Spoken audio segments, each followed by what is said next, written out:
কিন্তু সেই মানুষ আল্লাহ প্রত্যেকটা সৃষ্টি আল্লাহর হুকুম মোতাবেক উঠছে।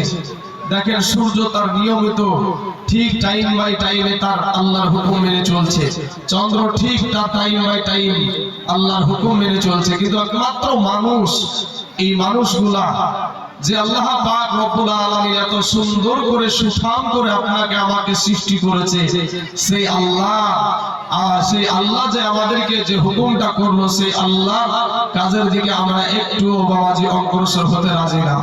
মুসলমান ভাই, আমার আল্লাহ বলে বান্দা ফিরে আয়। আমার আল্লাহ নিজে ডাকে, বান্দা তুই ফিরে আয়, তওবা কর। তওবা করে আমি আল্লাহর কাছে ক্ষমা চা, আমি আল্লাহ তোর জীবনের সমস্ত গুনাহকে মাফ করে দেব। জোরে বলেন সুবহানাল্লাহ।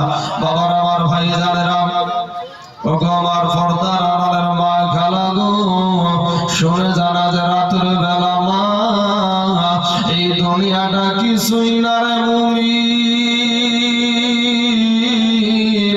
এরে আমার নবীর উম্মতের দল, মাস্তানি করিও না রে ভাই, যৌবনের বাহাদুরি দেখায়ও না। আমার আল্লাহ পাক রব্বুল আলামিন বলে বান্দা রে, আমি তোকে বড় দুর্বল করে সৃষ্টি করেছি রে বান্দা। ওরে বান্দা, আমি আল্লাহ আসমান সৃষ্টি করেছি আমার বলি নাই রে বান্দা, আমি জমিন সৃষ্টি করেছি আমার বলি নাই রে বান্দা, আমি সূর্য সৃষ্টি করেছি আমার বলি নাই রে বান্দা, আমি পাহাড় সৃষ্টি করেছি আমার বলি নাই রে বান্দা। ওরে বান্দা তুই হলি আমার। জোরে জোরে বলুন সুবহানাল্লাহ। এ যুবকেরা, এ নওজোয়ান তরুণ ভাইয়েরা রে আমার, ওগো আমার কালেমার ভাই, ফিরে এসো, মাস্তানি করিও না রে বাবা। তোমার মতন কত যুবক রাস্তার ধারে বাবাজি লাশ হয়ে পড়ে থাকে। যে রাস্তার ধারে তাকায়া দেখো কত যুবকের লাশ, অভাব নাই রে বাবা। আজকে পানির নিচে যুবকের লাশ অভাব নাই, আজকে ঘরের ভিতরে যুবকের লাশ অভাব নাই। ও মুসলমান, আমাদের মুর্শিদাবাদ এলাকার মুফতি আলিমউদ্দিনকে হয়তো আপনারা অনেকেই চিনেন। আজকে এই বাবাজি রাত্রি 7:15 তিনার মা জননী দুনিয়া থেকে বিদায় নিয়ে নিয়েছে। ও বাবা গো, ও যুবকেরা ভাই রে, এই দুনিয়াটা কিছুই না রে মুমিন। কবরে একটা সেকেন্ডের আযাব সহ্য করতে পারবা না রে বাবা। কিসের বাহাদুরি করো তুমি? ভাবছো আমার আগে আমার মা মারা যাবে, আমার আগে আমার বাবা মারা যাবে, আমার আগে আমার দাদা মারা যাবে। না রে ভাই না, আসার সিরিয়াল আছে, যাওয়ার কোনো সিরিয়াল নাই। আজকে যদি তুমি এখানে থেকে উঠে চলে যাও, আল্লাহর ফারিস্তারা এসে একটা থাপ্পড় দিয়ে বাবা আপনাকে এখানে বসতে বলবে না। আজকে যদি এখান থেকে যদি আপনি উঠে যান, আপনাকে একটা থাপ্পড় দিয়ে কেউ বসতে বলবে না। কিন্তু বাবা গো, আপনারা যেই জায়গাতে বসে আছেন, এই জায়গাটা আজকে সাধারণ কোনো জায়গা না, এই জায়গাটা হলো আজকে জান্নাতের বাগান। জোরে বলেন সুবহানাল্লাহ। এ মুসলমান দরদি আমার ভাইয়েরা, ওগো আমার কালেমার ভাই, আমার আল্লাহ বলে বান্দা রে, আমি তোকে বড় ভালোবেসে আদর করে সৃষ্টি করেছি রে বান্দা। ওরে বান্দা, আমি যদি তোকে বুবা করে দুনিয়ার জমিনে পাঠায়া দিতাম, পৃথিবীর এমন কোন ডাক্তার ছিল না, এমন কোন সার্জন ছিল না, এমন কোন MBBS ডাক্তার ছিল না, তোর ওই জবানটা দিয়ে কথা বের করে। ওরে বান্দা, তোকে যদি আমি অন্ধ করে দুনিয়ার জমিনে পাঠায়া দিতাম, বান্দা রে, পৃথিবীর জমিনে এমন কোন ডাক্তার ছিল না তোর চোখের দৃষ্টি আবার ফিরায়া দেয়। কিন্তু বাবা গো, ওই জবান দিয়ে আজকে আমরা আল্লাহকে ডাকতে জানি না, ওই জবান দিয়ে আমরা কোরআন তেলাওয়াত করতে পারি না, ওই জবান দিয়ে আমরা নামাজের সিজদা রুকু বলতে পারি না, ওই নামাজ দিয়া ওই জবান দিয়া আমরা ফাতিহা সূরাটাও জানি না। কপাল পুইড়া গেছে রে মুসলমান, কপাল পুইড়া গেছে রে বাবা। ও সোনা মানিকের আমার যুবক ভাইয়েরা, ফিরে এসো ভাই, আমি তোমাদের দুশ্মন না রে বাবা, তুমিও আমার দুশ্মন না রে ভাই। আমার নবীর আদর্শ নিয়ে বলি, যুবকের দল, তোমাদের পা তো খাড়া গায়া দাও ভাই তোমাদের পায়ে হাত দিয়া বলি এই দুনিয়াটা কিছুই না রে মুমিন আরে আল্লাহর গোলামের দল আমার আল্লাহ ডাক দিয়া বলে বান্দা রে যেই জবানটা আমি আল্লাহ তোকে দিয়েছি রে বান্দা ওই জবানটা দিয়ে যখন তোর মা জননীকে ডাকিস তোর মা জননী যখন তোর জবান দ্বারা ডাক শুনে তোর মা জননীর কলেজা ঠান্ডা হয়ে যায় ওই জবান দিয়া যখন তোর আব্বাকে ডাকিস ওরে বান্দা ওই জবান দিয়া যখন তোর আব্বা জানকে ডাকিস রে বান্দা তোর আব্বা জানের কলিজা ঠান্ডা হয়ে যায় কিন্তু বান্দা রে ওই জবানটা আমি আল্লাহ তোকে দান করেছি ওই জবান দিয়া তোর মাকে তুই হাজারো বার ডাক বাধা দিব না তোর মা আব্বা জানকে তুই হাজারো বার ডাক বাধা দিব না কিন্তু বান্দা রে মাঝে মাঝে ওই জবান দিয়া আমি আল্লাহকেও ডাক আমি আল্লাহ তোর ডাকে খুশি হয়ে যাব জোরে বলেন সুবহানাল্লাহ আল্লাহ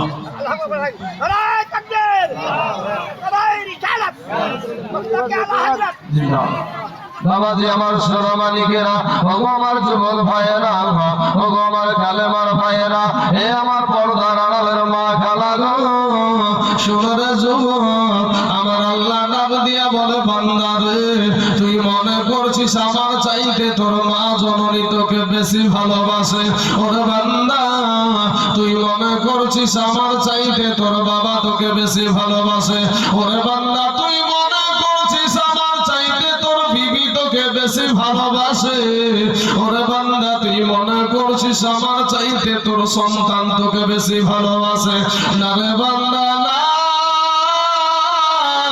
আমি আল্লাহর চাইতে তোকে কেউ বেশি ভালোবাসে না এ বাবাজি আমার সোনামানিকেরা ওগো আমার নওজোয়ান তরুণ যুবক ছেলেরা ভাই আমার সোনামানি আজকে তুমি যখন দুনিয়ার জমিনে আসবা তুমি যখন তোমার মা জননীর গর্ভে ছিলা রে বাবা পৃথিবীর কোনো ডাক্তার ভাবে নাই পৃথিবীর কোনো ইঞ্জিনিয়ার ভাবে নাই পৃথিবীর কোনো প্রধানমন্ত্রী মুখ্যমন্ত্রী এমপি এমএলএ কেউ ভাবে না ওই বাচ্চাটা মা জননীর গর্ভের ভিতরে কি খেয়ে বেঁচে থাকবে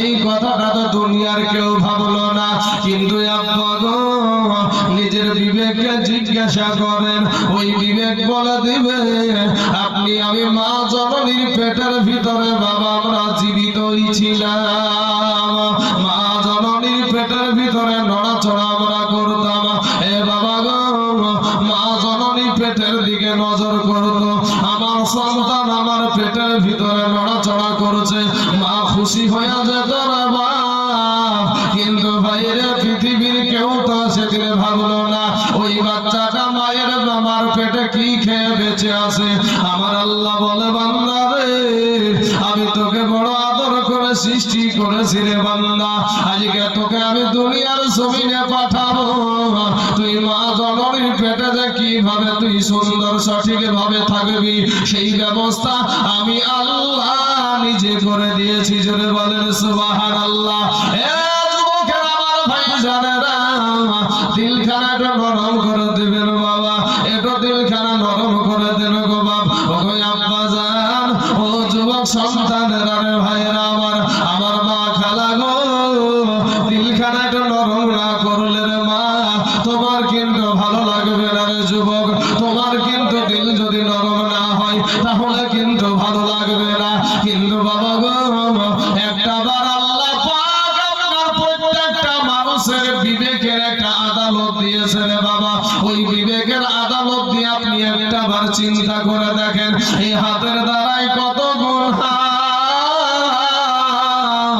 এই চোখের দ্বারাই কত গুনাহ এই জবান দ্বারা কত গুনাহ পা দ্বারা কত গুনাহ অন্তর দ্বারা কত গুনাহ কান দ্বারা কত গুনাহ মুসলমান ভাইরা রে আমার ও যুবক সন্তানেরা ফিরে এসো ভাই একটু তোমরা একটু মনোযোগ দিয়ে কথাগুলো শুনে যাও রে বাবা আমার আল্লাহ ডাক দিয়ে বলে বান্দা রে ওরে বান্দা তুই যখন তোর মা জননীর গর্ভে ছিলি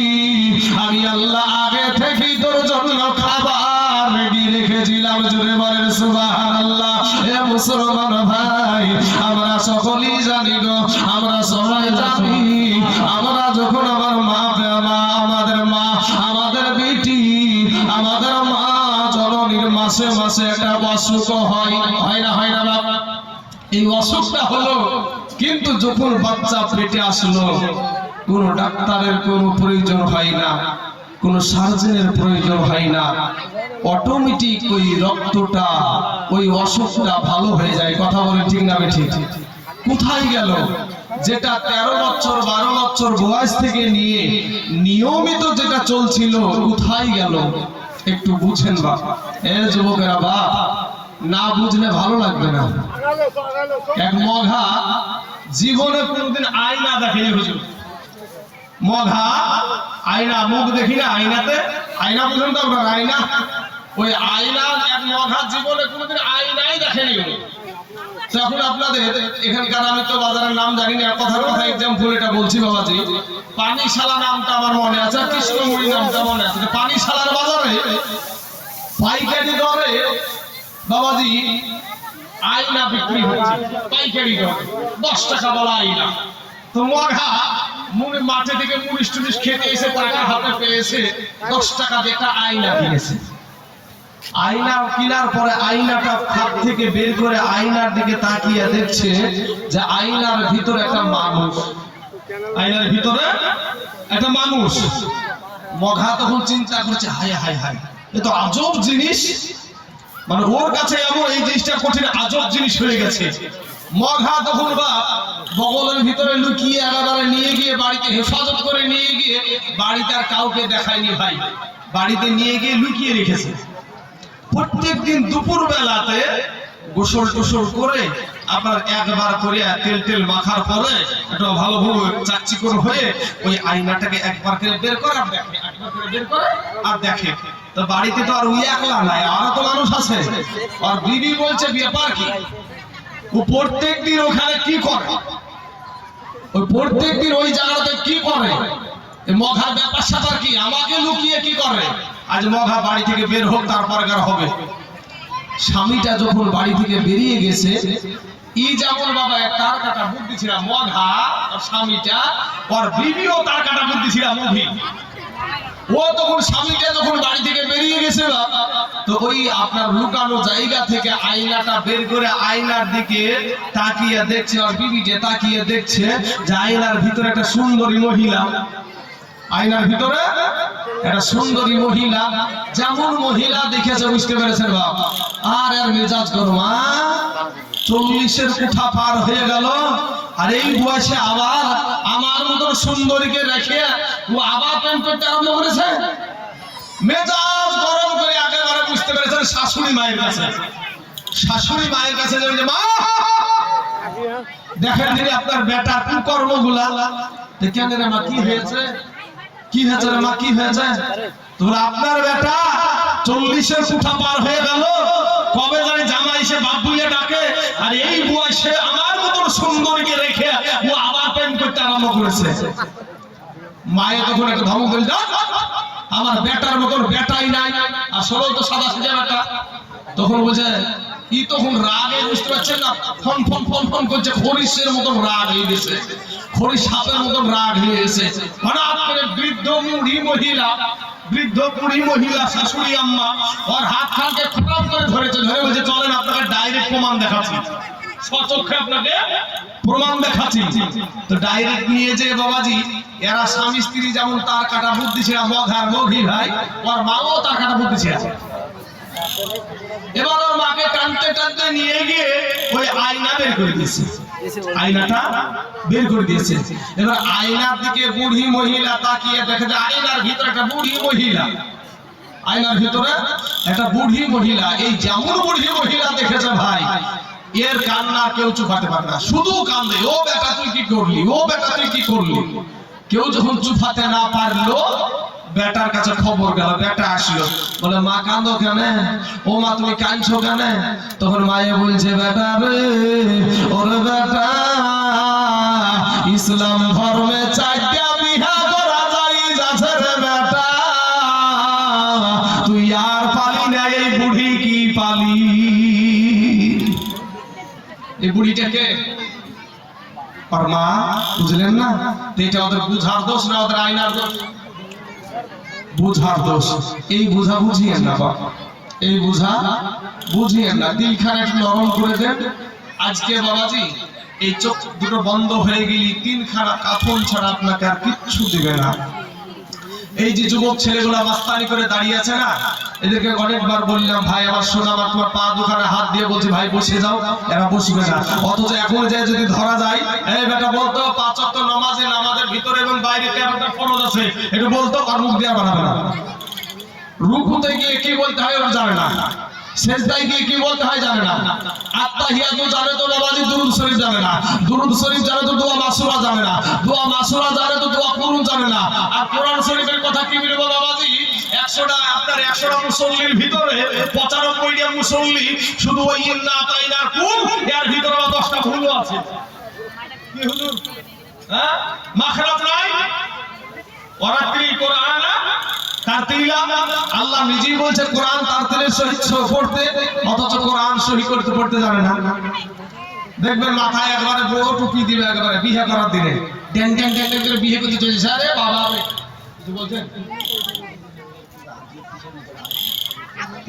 ওই ডিপার্টমেন্টে তো চলছে।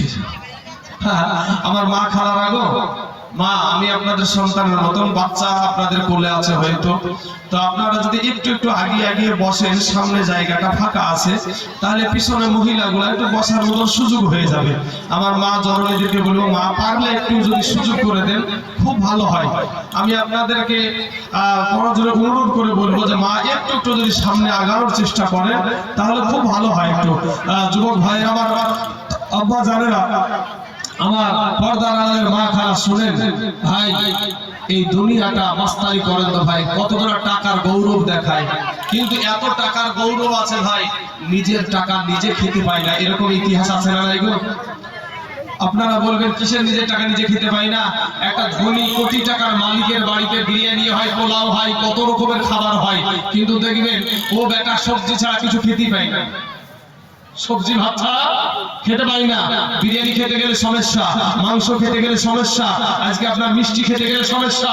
এত টাকার মালিক কিন্তু ভালো ভালো খাবারগুলো তার কপালে জুটে না। কবি বলছেন কোটি টাকার মালিক দেখো, এ কোটি টাকার মালিক দেখো, এই অভাব হয় না দূর, আর গরিবি ঘুমায় আরাম করে মনটা বাহাদুর।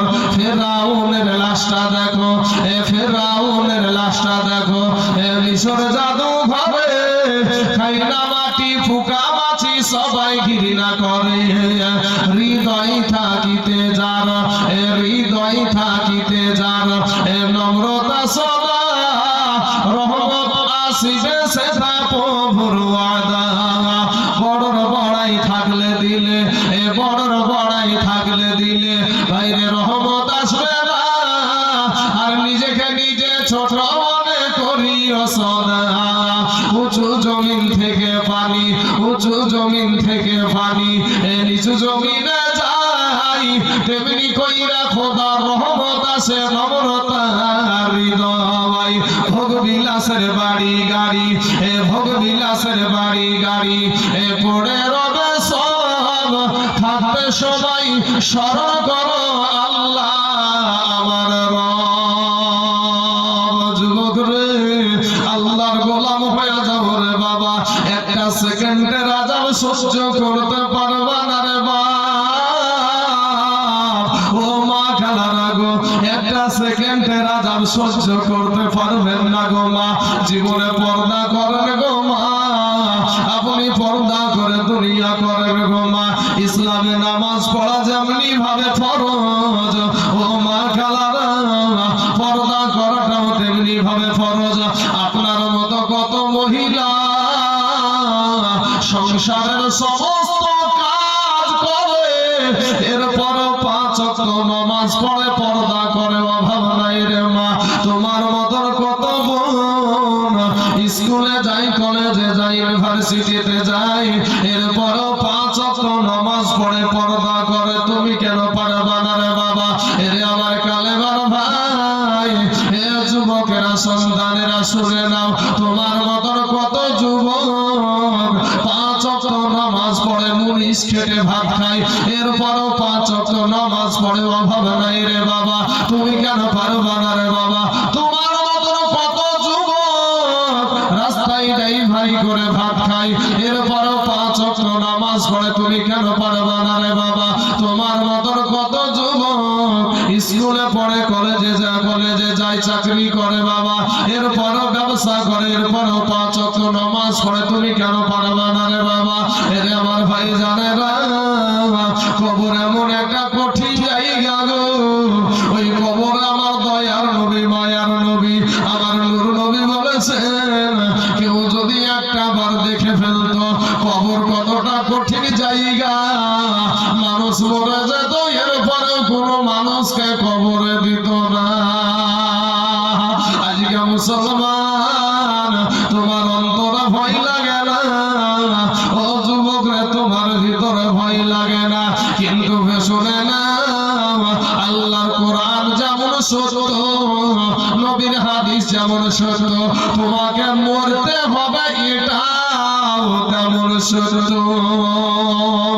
আজকে তোমার শরীরে রক্তের জোর আছে বাপ, ওরে যুবক ভাই, তোমার শরীরে রক্তের জোর আছে, এই রক্তের বাহাদুরি দেখায় তুমি আজকে মজাবান্দার অনেক কথা বলতে পারবা, তোমাকে কেউ বাধা দেবে না রে বাপ। আজকে যদি আমি দাড়ি টুপি যদি ফেলায়া দিয়া, যদি বাইরে জিন্সের প্যান্ট পরে টাইটি গেঞ্জি গায়ে দিয়ে যদি রাস্তায় যুবকের মতন ঘোরাঘুরি করি, কার বাবার ক্ষমতা আছে আমাকে ঠেকাই বাবা? কিন্তু না রে ভাই না, আমরা তা করি না, কারণ হলো যে আমাদের ভিতরে আল্লাহর ভয় রয়েছে, তাকওয়া। আর তাকওয়া মানে হলো আল্লাহর ভয়। ও মুসলমান, ওরা আমার যুবক ভাইয়েরা, আজকে তোমাদের পায়ে হাত দিয়া বলি ভাই, তুমি দাড়িতে বিলেট মারিও না, দাড়িতে খোর লাগাইও না। আজকে তোমাদের হাতে পায়ে ধরে বলি রে বাবা, গালি দিয়া একটা কথা বলি না, এরপরও তুমি শুনতে রাজি না, এরপরও তুমি মানতে রাজি না মাস্তানি। কিন্তু ভাই রে, কোটি টাকা দিয়েও যদি বলো দাড়িতে বিলেট মারতে, টুপিটা ফালাইয়া দিতে, খোদার কসম দিয়া বলি রে বাপ, জীবন যাবে, এর পরেও দাড়িতে বিলেট মারবো না, খোর মারবো না। এটাই হলো তাকওয়া। ও মুসলমান ভাইয়েরা আমার, ওরে আমার কালেমার ভাই, একটা কথা শুনে নেন, আল্লাহর একজন বান্দা, আল্লাহর একটা গোলাম, যার নাম ছিল বাবা আব্দুল উজ্জা। এই আব্দুল উজ্জা, আজকে তুমি মুসলমানের ঘরে জন্ম নিয়েছো, কত বড় কপাল পোড়া রে ভাই। এ যুবক ভাইয়েরা, ভাই আমার মা খেলা শুনে জানা যে রাতের বেলা শোনার গো, আজকে বাবা রে, আজকে আপনি মুসলমানের ঘরে জন্ম নিয়েছেন বাবা, এরপরেও বাবা আল্লাহকে আমরা পাইতে জানি না, আল্লাহকে পাইতে জানি না, নবীকে পাইতে জানি না। কিন্তু বাপ আব্দুল উজ্জা আল্লাহর একটা গোলাম, ছোট অবস্থার তার জনম দুঃখিনী মা জননী ইন্তিকাল করেছে বাবা। এরপরে পরিবার তার বাবা আবার দ্বিতীয় বিবাহ করলো। দ্বিতীয় বিবাহ যখন করেছে, একদিন, 2 দিন, 3 দিন বাবা, কিছুদিন যাওয়ার পরে তার বাবাটাও ইন্তিকাল হয়ে গেল, অর্থাৎ তার বাবাও মারা গেল, তার মাও মারা গেছে বাবা। সখার মায়ের কাছে আছে, সখার মা বলে আর না, আর আমি তোমাকে টানতে পারবো না, আর তোমার আমি খিদমত করতে পারবো না, তোমার পেটের খাবারের ব্যবস্থা আমি করতে পারবো না। চাচার কাছে নিয়ে চলে গেল, চাচার কাছে নিয়ে গিয়ে বলছে, ভাই গো, ভাই আপনার এই দেখেন ভাতিজা, আপনার ভাই দুনিয়ার জমিনে নাই, আজকে আপনার এই ভাতিজাটার কোনো খাবারের ব্যবস্থা আমি করতে পারবো না, আপনার এই ভাতিজাটার খাবারের ব্যবস্থা আমি কেমন করে করবো? আমি একজন মহিলা মানুষ, আপনার ভাতিজাকে আপনার কাছে রেখে দিলাম। আব্দুল উজ্জা নামে বাবা ওই সন্তানটা চাচার কাছে আস্তে আস্তে আস্তে বড় হতে শুরু হয়ে গেল। এখন চাচা ও বাবা মূর্তিকে মালা দেয়, ভাতিজাও মূর্তিকে মালা দেয়, চাচা ও মূর্তিকে পূজা করে, ভাতিজাও মূর্তিকে পূজা করে। যখন বাবা তরুণ যুবক ছেলে, এই তরুণ অবস্থাতে, যুবক অবস্থাতে একদিন চাচা খাবার খায়, নাই, কিন্তু ভাতিজা খাবার খাই না। ভাতগুনা খাবার গুনা নাড়াচাড়া করে। চাচা একটা ডাব দিয়ে বলে ভাতিজা রে, ওরে ভাতিজা কেন খাবার খাও না? চাচাকে একটা ডাক দিয়ে বলে চাচা গো, ও গো চাচা, আপনাকে একটা কথা বলি, একটা কথা বলবো মনে করি, কিন্তু চাচা গো ভয়ে বলতে পারি নাই। আপনি যদি নির্ভয় দেন তাহলে আপনাকে আমি কথাটা বলবো। চাচা ডাক দিয়ে বলে ভাতিজা রে, আমি তোকে নির্ভয় দিলাম, তুই বলে ফেল। এবার আব্দুল উজ্জা ডাক দিয়ে বলছেন চাচা গো, একটা বার বলেন গো চাচা, এই মদি মক্কার জমিনে আব্দুল্লাহর বেটা মুহাম্মদ সাল্লাল্লাহু আলাইহি ওয়াসাল্লাম মানুষটা কেমন গো চাচা? ওই চাচা একটা জমিন থেকে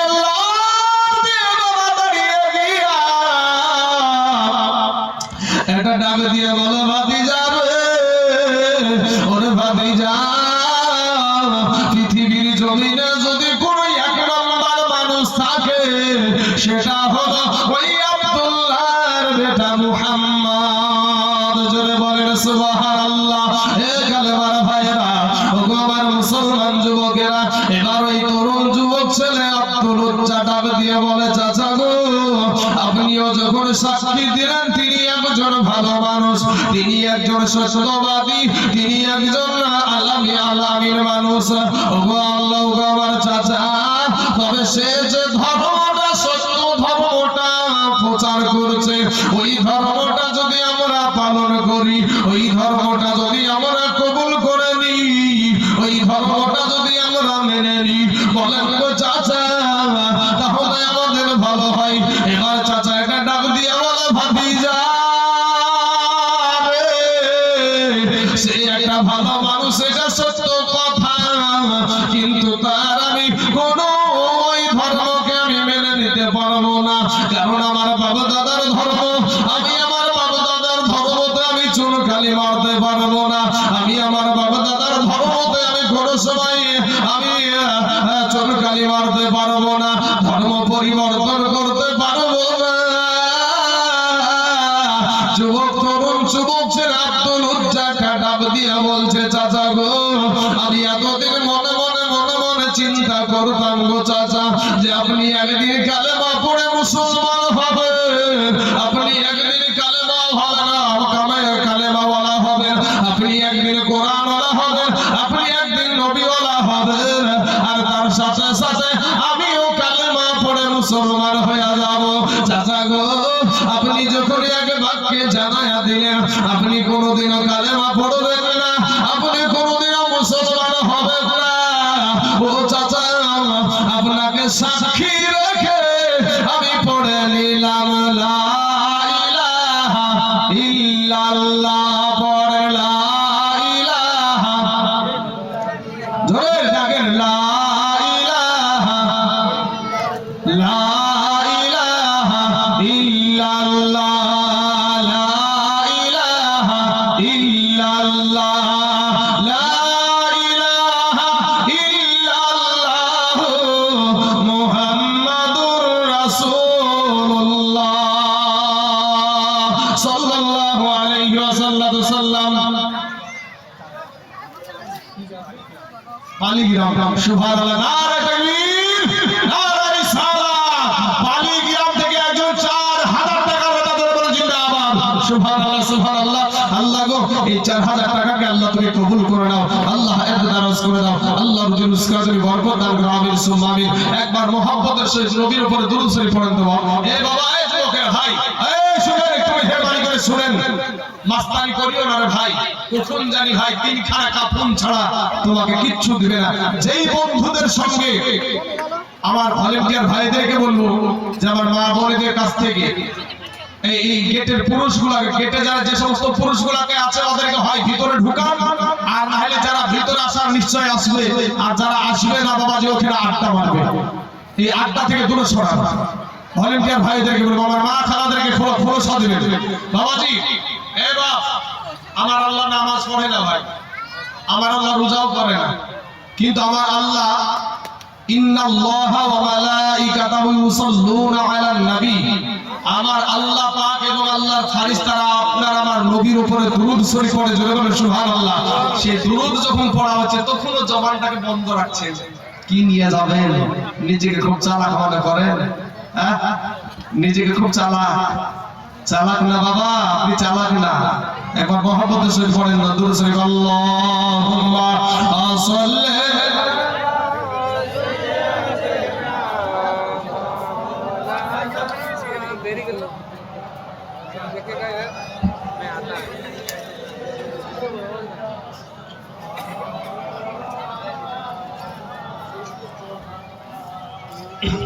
Allahumma salli ala sayyidina Maulana Muhammad wa ala alihi sayyidina Maulana Muhammad sallallahu alayhi wa sallam। ওই তরুণ যুবক ছেলেটা ডাক দিয়ে বলে, চাচা চাচা গো, আপনাকে সাক্ষী রেখে আমি কালেমা পড়ে মুসলমান হয়ে গেলাম। এবার চাচা বাবা তেলে বেগুনে জ্বলে গেল। চাচা গরম গরম চোখে তাকায়া বলে, ভাতিজা রে, আজ ছোট অবস্থা থেকে আমি তোকে এত বড় করলাম, আর তুই আমার এই প্রতিশোধটা দিলি রে বাবা। এবার ভাতিজাকে ডাক দিয়ে বলে, ভাতিজা রে, আমার বাড়ি থেকে এক্ষুনি বের হয়ে যাবে, আর তোকে আমার তরফ থেকে যা কিছু দিয়েছি সব আমাকে ফিরাইয়া দিবি। আজকে ভাই তুমি একটু বাবাকে, তোমার নিজের সাথে তোমার একবার আব্দুল উজ্জার জীবনটা একটু মিলায়া দেখো রে বাবা। তুমি কত বড় গাদ্দার, তুমি কত বড় মস্তানি করো রে ভাই। শোনা, আমার আল্লাহ পাক কত তোমার উপরে দয়া করে তোমার রুজি দেয়, খাবার দেয়, পানি দেয় রে বাবা। রৌদ্র দিচ্ছে, রাত্রে অন্ধকার দিচ্ছে। আমার আল্লাহ হিন্দুদেরকেও খাবার দেয়, খ্রিস্টানদেরকেও রুজি দেয় বাবা, মুসলমানদেরকেও দেয়। কিন্তু মুসলমান ভাই আজকে তুমি মানতে রাজি না।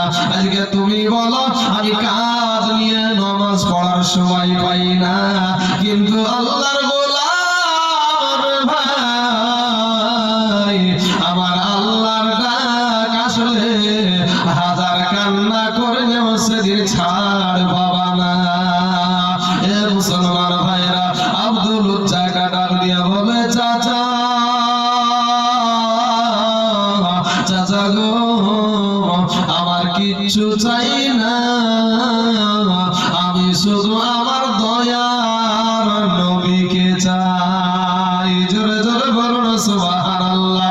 হে আমার বাবাজিরা, হে আমার ভাইজানেরা, শুনে জানা যে রাতের বেলা রে বাবা ডাক দিয়ে বলছে, চাচা গো, আমার কিচ্ছু প্রয়োজন নাই, শুধুমাত্র আমার নবীকে যদি পাইতি আমি শান্তি হয়ে যাব। ভাতিজা বাবা টুকটুক করে বেরিয়ে চলে যাচ্ছে। আব্দুল উজ্জার চাচা তখন একটা ডাক দিয়ে বলে, ভাতিজা রে, তোর পরনে যে লুঙ্গিটা আছে, ওই লুঙ্গিটা আমার টাকাতে কিনা, ওটাও তুই আমাকে দিয়ে দে। আব্দুল উজ্জা বাবা দুইটা চোখের পানি ছেড়ে দিল রে বাবা। আব্দুল উজ্জা ডাক দিয়ে বলে, চাচা চাচা গো, আপনি তো জানেন আমার দুনিয়ার জমিনে মাই গো চাচা, আপনি তো জানেন দুনিয়ার জমিনে আমার বাবা নাই। চাচা গো, মা হারায় তিম, বাবা হারায় তিম, বাল্যকালে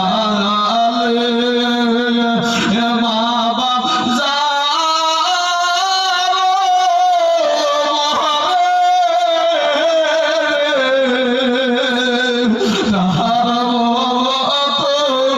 দুঃখী নাই রে জগতে, বাল্যকালে মা বাপ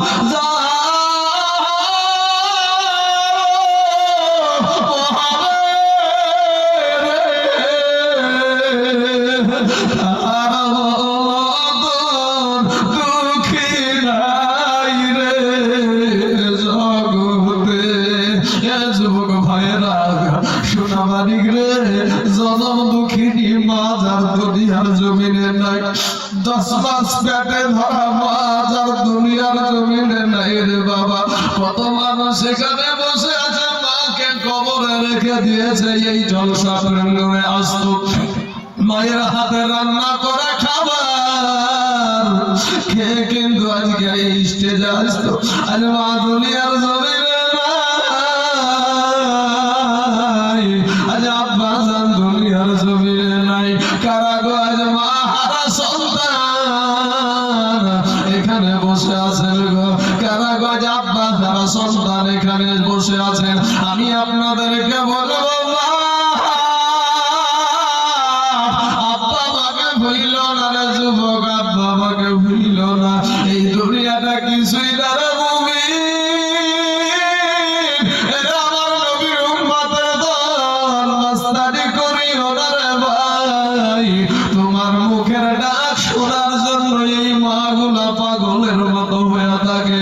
আমাদের দেশে এমনও কিছু যুবক আছে যে ভাই মা জননীকে মা বলে ডাকে না, এরকম ব্যক্তি আছে না নাই ভাই?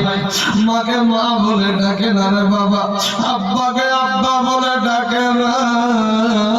এ আমার এই দেশের মুসলমানেরা শুনো গো, এই মা জননী গুলা, এই মহিলা গুলা একটা বার তোমার মুখে মা ডাক শুনবে, একটা বার তোমার মুখে মা ডাক শুনবে, তার স্বামীকে আব্বু ডাক শোনাবে। এর কারণে মা জননী 10টা মাস যে কি কষ্ট করে ও যুবক রে, এই কষ্টের খবর কেউ জানে না রে বাবা। এই মা জননী যখন হসপিটালে যায়, ডাক্তারকে বলে, ডাক্তার গো আমাকে সিজার করে কবে, কিন্তু আমার বাচ্চাটা, আমার বেটাটার যেন কোনো ক্ষতি না হয়, আমার সন্তানের যেন কোনো ক্ষতি না হয়। এমন তুমি গুনাহগার সন্তান হইলা রে বাবা, আজকে মা মুখে মা বলে ডাকো না, আব্বাকে আব্বা বলে ডাকো না, আলেম উলামাকে সম্মান করতে পারো নাই রে মা। আজকে তুমি মাস্তানি করো, আজকে তুমি মাস্তানি করো রে যুবক, ও যুবক ভাই রে, কবরে যাইয়া দেখ বাসের লাঠি রেডি। ডঙ্কুল থানা মুর্শিদাবাদ জেলার অন্তর্গত একটা নার্সিং হোম আছে, যে নার্সিং হোমটার নাম হলো দিয়া নার্সিং হোম। ওই দিয়া নার্সিং হোমে আমার একটা ডক্টর, কিন্তু আমার বন্ধু আছে বাবা, যার নাম হলো মনিরুল ইসলাম বাবাজি। ওই ডক্টরকে জিজ্ঞাসা করলাম, ভাই গো এই মহিলাগুলা যখন মাগুলা যখন সন্তান প্রসব হয়, যখন চোখে তাদের প্রসব হবে না, ডাক্তার রায় দিয়ে দিল সিজার করতে হবে। বলেন তো ভাই, সিজারের রোগীকে কতটা কাটা হয়, পেটটা কতটা কাটা হয়? ওই ডাক্তারটা ডাক দিয়ে বলে, ভাই বুজুর্গ একটা কথা শুনে না, আমাকে একটা ছবি দেখালো রে ভাই, এতটুকু জায়গা কাটে না, মা জননীর মোটামুটি এতটা জায়গা কেটে ফেলে।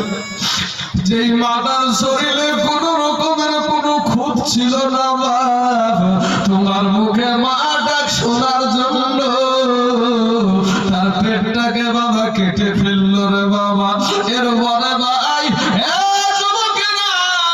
ওই ডাক্তার বলছে, ভাই গো আগে মহিলাদেরকে বাবা মজ্ঞান করা হতো, বেহুশ করা হতো, কিন্তু এখন সন্তান চুরি হয়ে যাওয়ার কারণে, সন্তান দিক ওদিক হয়ে যাবে বলে এই মায়েদেরকে কিন্তু বাবা আর তাদেরকে কিন্তু আর বেহুশ করা হয় না।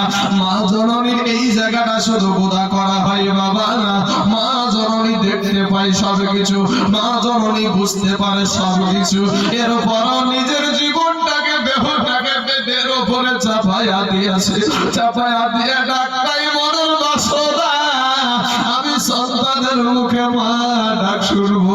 আমি বললাম, ভাই ওই মা যখন সন্তানটা বের করলেন, মাকে যখন দেখান, বলে ভাই গো সাথে সাথে তার জনম দুঃখিনী মা একটা মুচকি হাসি দিয়ে দেয়, জোরে বলেন সুবহানাল্লাহ।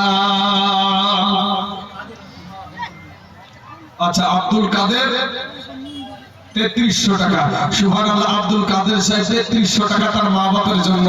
আমি এখনো মা বাপের সেই জায়গাতে আসিনি, তবে তার আগেই মা বাপের পাগল, মা বাপের সেই সন্তান আজ আব্দুল কাদের সাহেব 3300 টাকা দিয়ে দিয়েছে। তো আব্দুল কাদের সাহেব কই?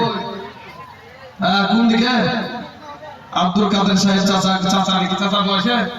বয়সে বাবজি মা বাপেরকে মহব্বত করে আলহামদুলিল্লাহ।